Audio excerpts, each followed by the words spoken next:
Good morning dear students, Galaxy online classes में आपका स्वागत है। आज हम लोग पढ़ेंगे क्लास 10th का त्रिकोणमिति में एक्सरसाइज 8.1। तो आइए हम लोग सीखते हैं कि क्वेश्चन नंबर 1 को कैसे बनाते हैं, ठीक ना। लेकिन अभी तक आप मेरे चैनल को सब्सक्राइब नहीं किए हैं तो जल्दी से इसे सब्सक्राइब कर लीजिए और बेल आइकन के बटन को दबा दीजिए। इसे लाइक और शेयर भी कीजिए, ठीक ना। तो आइए शुरू करते हैं हम लोग क्वेश्चन नंबर 1। क्वेश्चन पढ़ते हैं पहले। त्रिभुज ए बी सी में जिसका कोण बी समकोण है, ए बी बराबर 24 सेंटीमीटर और बी सी बराबर 7 सेंटीमीटर है, तो निम्नलिखित का मान ज्ञात कीजिए। मतलब 1 नंबर और 2 नंबर, एक में 2 क्वेश्चन दिया हुआ है, ठीक है। तो आइए पहले देखते हैं। बोला है कि त्रिभुज एबीसी में, मतलब त्रिभुज हमें बनाना पड़ेगा जिसका नाम रखेंगे एबीसी में, और बी को समकोण बनाएंगे। बी को समकोण का मतलब होता है 90 डिग्री। तो आइए देखते हैं। ये त्रिभुज हो गया, इस त्रिभुज का नाम हम रखते हैं एबीसी, ए बी और सी, और बी पर 90 डिग्री का कोण बनेगा। और जहां आपको पता होगा कि जहां भी 90 डिग्री का कोण बनता है उसकी सामने वाली भुजा कर्ण होती है, ठीक ना। तो ये कर्ण का संकेत मैं आपको लिख देता हूं। कर्ण का संकेत क्या चीज होता है? एच से होता है। तो यहाँ कर्ण क्या चीज है? एसी है। दिमाग में रखिएगा, क्या चीज है आपका? एसी है। आपको समझाने के लिए और आसान कर रहा हूं, ठीक ना। फिर देखिए, ये कर्ण एसी हो गया और ये आपका लंब है। लंब क्या है आपका? ए बी है। तो लंब का संकेत क्या होता है? पी होता है। और बीसी आपका क्या है? आधार है। तो आधार का संकेत आपका क्या चीज है? क्या है? बी है। हो गया ना। तो आइए हम लोग देखते हैं कि ए बी का मान कितना दिया हुआ है। तो यहाँ ए बी का मान दिया है 24 सेंटीमीटर और बीसी का मान है कितना दिया है? 7 सेंटीमीटर। तो आप खुद सोचिए, लंब का मान दे दिया है, आधार का मान दे दिया है, तो क्या निकालना होगा? कर्ण निकालना होता है। कर्ण बराबर पाइथागोरस प्रमेय का यूज करेंगे। और पाइथागोरस प्रमेय का जब हम यूज करते हैं तो पाइथागोरस प्रमेय में जब कर्ण स्क्वायर बराबर होता है लंब स्क्वायर प्लस आधार स्क्वायर, तो कर्ण हमको निकालना है। तो कर्ण का जो भुजा है उसका नाम क्या है? एसी है। तो सबसे पहले यहाँ लिख दीजिए पाइथागोरस प्रमेय से, ठीक है ना। पाइथागोरस प्रमेय से। और पाइथागोरस प्रमेय से चलेंगे तो इस भुजा का नाम क्या बोले हैं?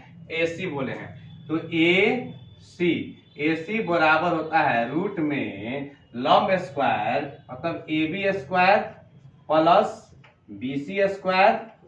अब ए बी का जो मान दिया हुआ है, ए बी का मान कितना दिया है? 24 सेंटीमीटर दिया हुआ है।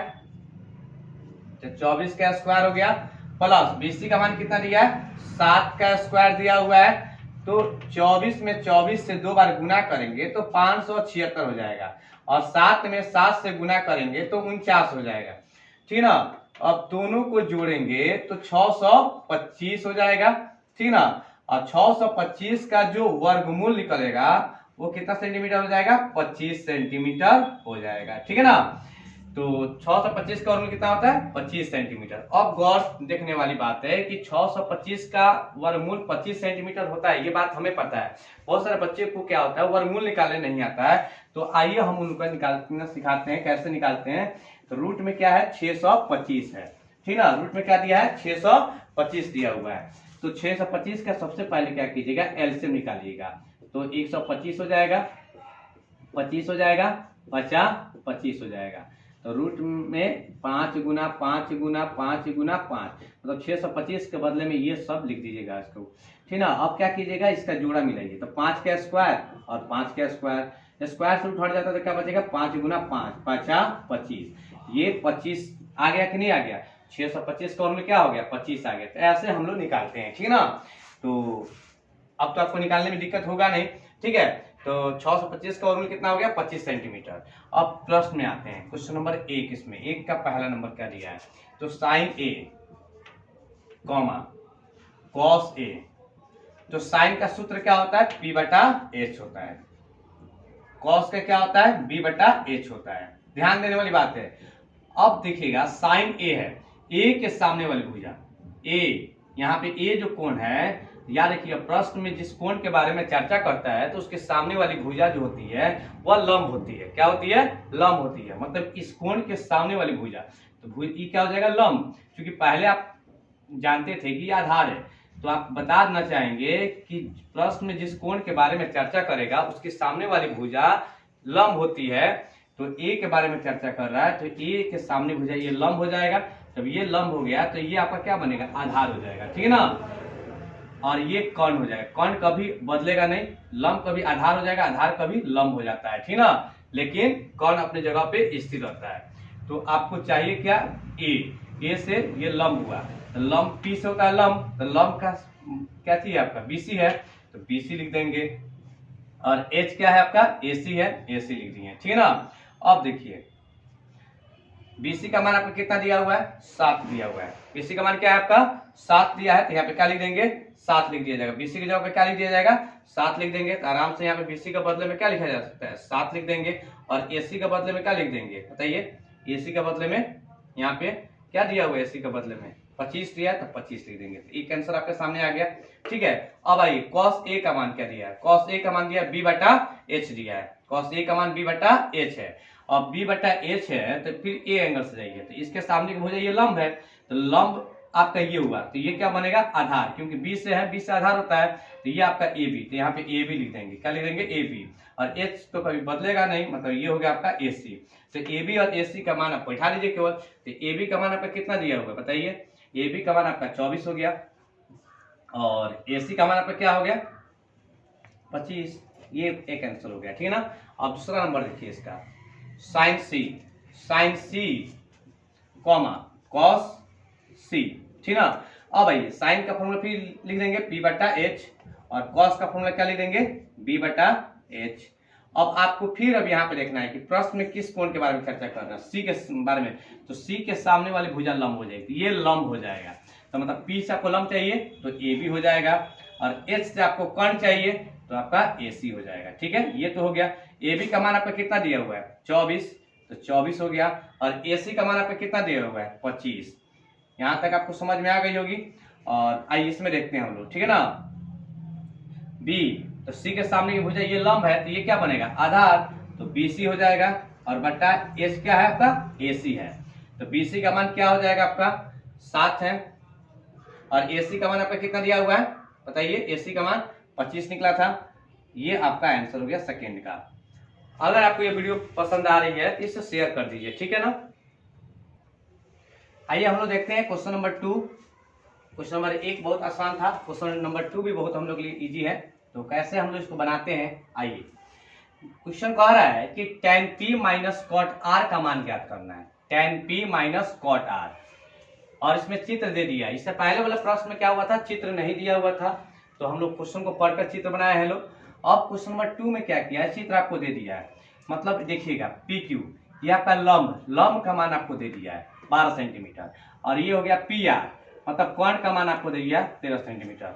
हम इसको कर्ण कैसे समझ गए हैं? क्योंकि यहाँ पे 90 डिग्री दिया हुआ है, और 90 डिग्री सामने वाले भुजा क्या कहलाती है? कर्ण कहलाती है। ठीक ना? तो ये कर्ण है, ये लंब है। ठीक है? और ये आपका क्या हो जाएगा? आधार। तो आधार का मान नहीं दिया है, तो हम लोग क्या करेंगे? पाइथागोरस प्रमेय का यूज करेंगे। पाइथागोरस प्रमेय से, पाइथागोरस प्रमेय से करेंगे तो क्यू आर हमको निकालना है। तो क्यू आर बराबर रूट में हो जाएगा कर्ण स्क्वायर, तो पी आर हो जाएगा पी आर स्क्वायर माइनस क्या हो जाएगा? P Q square. तो हम सिंपल तरीके से जानिए, पी आर का मान कितना दिया है? 13 दिया है, तो 13 का स्क्वायर हो जाएगा, माइनस पी क्यू का मान कितना दिया है? 12 दिया है, तो 12 का स्क्वायर हो जाएगा। 13 में 13 से गुना करेंगे तो 169 हो जाएगा। 12 में 12 से गुना करेंगे तो 144 हो जाएगा। दोनों को घटाएंगे तो 25 हो जाएगा। और 25 का जो वर्गमूल होता है वो 5 सेंटीमीटर होता है। ठीक है ना? यहाँ तक समझ में आपको आ गई है। तो अब आइए प्रश्न में आपको निकालना क्या है? हमें निकालना है tan p minus cot r। ध्यान रखिएगा, tan p minus cot r। तो tan का सूत्र पर लिखिए। tan का सूत्र क्या होता है? p बटा b। p से होता है लंब और b से होता है आधार। ठीक है ना? ये p कोण के बारे में चर्चा कर रहा है। ठीक है ना? tan का सूत्र p बटा b होता है, ध्यान दीजिएगा। अब माइनस तो माइनस, और कॉट का फॉर्मूला होता है B/P होता है, ठीक है ना। और देखिए पहले इसको निकालते हैं, tan P को। प्रश्न में किस कोण के बारे में चर्चा कर रहा है? P के बारे में। तो ये P के बारे में चर्चा कर रहा है, तो इसके सामने वाली भुजा ये लंब होगी। बताइए आपको लंब की जरूरत है कि पहले आधार की जरूरत है? पहले यहाँ लंब की जरूरत है, P से चाहिए, P से होता है लंब। तो ये QR क्या बन जाएगा? आपका क्या हो जाएगा? लंब हो जाएगा। और ये क्या हो जाएगा? आपका आधार हो जाएगा, मतलब PQ, ठीक है, माइनस। तो QR का मान कितना आया है बताइए? QR का मान आपने निकाले 5 और PQ का मान कितना है आपका? 12। हो गया, यहां तक समझ में आपको आ गई है। अब देखिए इसमें आइए, इसमें किस एंगल से आ रहा है? R एंगल से। तो इसके सामने के भुजा ये लंब है, तो आपको लंब की जरूरत है कि आधार की जरूरत है? B से क्या होता है? आपका आधार होता है। तो B से आपका आधार होता है। तो आइए हम लोग देखते हैं B से, अगर आपको ये समझ में आ गया है तो B से आपका क्या होता है? आधार होता है QR। तो QR का मान कितना दिया है हम लोग का? बताइए तो थोड़ा सा। QR, तो QR पहले उतार लीजिए, उसके बाद मान बैठा लिया जाता है। और P का मान कितना दिया है? ये है आपका PQ है। तो QR का भी मान 5 दिया है और PQ का भी मान क्या दिया है? 12 दिया है। बस हम लोग का बन चुका है। बहुत ही आसान तरीका है हम लोग का, ठीक है ना। ये देख लीजिए, आंसर के बहुत हम लोग करीब आ गए हैं। अब देखिए, अब 12 दोनों में है, ठीक है। तो इसका एलसीएम निकालेंगे तो क्या आ जाएगा? 12 आ जाएगा। नीचे से भाग ऊपर से गुना करेंगे, 5 आ गया। माइनस तो माइनस है, 12 कट जाएगा, क्या हो जाएगा? फिर 5 हो जाएगा। कैसे एलसीएम निकालते हैं? 12 हो गया, नीचे से भाग ऊपर से गुना, नीचे से भाग ऊपर से गुना, तो किए तो इतना आ गया। 5 में से 5 को घटाएंगे तो 0 आ जाएगा और बट्टा में 12 हो गया। 12 में 0 से जब भाग करेंगे, 12 में 0 से भाग करेंगे तो इसका आंसर क्या आ जाएगा? 0 आ जाएगा। तो इस प्रकार आपका क्वेश्चन नंबर 2 आपका क्या हुआ? बन गया। अगर आपको ये वीडियो पसंद आ रही है तो इसे लाइक और शेयर कर दीजिए। और अभी तक आप मेरे चैनल को सब्सक्राइब नहीं किए हैं तो जल्दी से इसे सब्सक्राइब कर दीजिए और बेल आइकन के बटन को जरूर दबा दीजिए, ताकि कोई भी ऐसा वीडियो मैं अपलोड करूं तो आपके पास सीधे पहुंच जाए, ठीक है ना। फिर आगे की वीडियो में मैं इसके आगे प्रश्न बनाकर आपके पास भेजूंगा। तब तक के लिए धन्यवाद। जय हिंद, जय भारत।